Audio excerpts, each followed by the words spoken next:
I think the astrology like was a really good reminder of my power. And like that's a lot of us, that's what we need is these reminders. And we need someone else to tell us, right? Hmm. You know, and we probably need Yeah. a few people to tell us.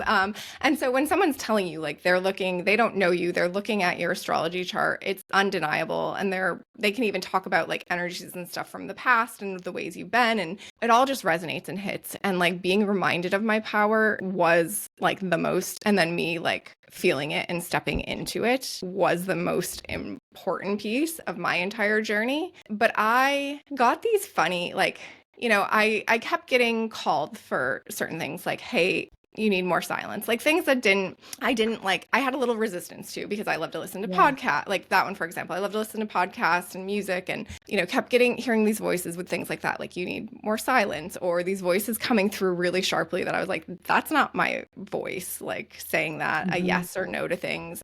So I just started to listen on a really small level, like starting at like, what should my morning routine be this morning? Like, should I go for a walk? Should I go in the sauna? Like, yes or, you know, which one? Yeah. Small things like that. Like, what should I eat? Have to eat for lunch? Like, should I go this direction or that direction? Started listening to small things like that and kind of like testing it out. And then getting in tune with what the voice was. And I had actually been opening my Akashic records for years before, you know, I had this dark night of the soul and loved it and used it as a tool, but kind of was like, is this really real? Like, this has to be real. This feels like a real experience, but is it really real? Like, it doesn't matter because I'm not telling anyone else about it, right?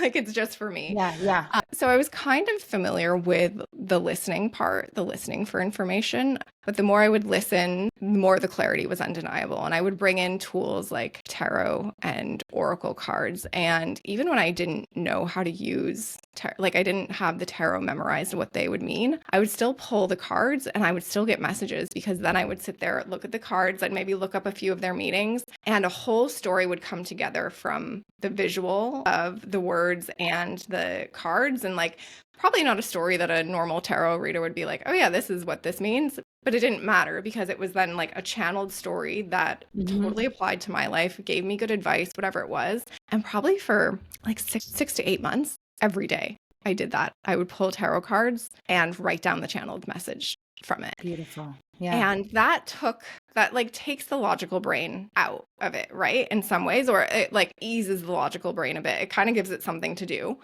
But look, every time I'd read the messages back, I'd cry. I would be like, holy shit, this is so profound. My handwriting would change for the Yeah. channeled. Because you were channeling. Yeah. Yeah, for the channeled messages. And I was like, this is not from my brain. Like, I did not think of this to tell myself, you know, or topics would come up that I like wasn't even thinking about. I was like, man, I hope an answer really comes through for my business today. And it would be this whole different answer and a different perspective of life where it was like, okay, yeah, that's probably actually what I needed to hear today, not like something simple for my business. And so starting to do that and exercise like my communication in that way was like probably the most profound tool to trusting my own tools.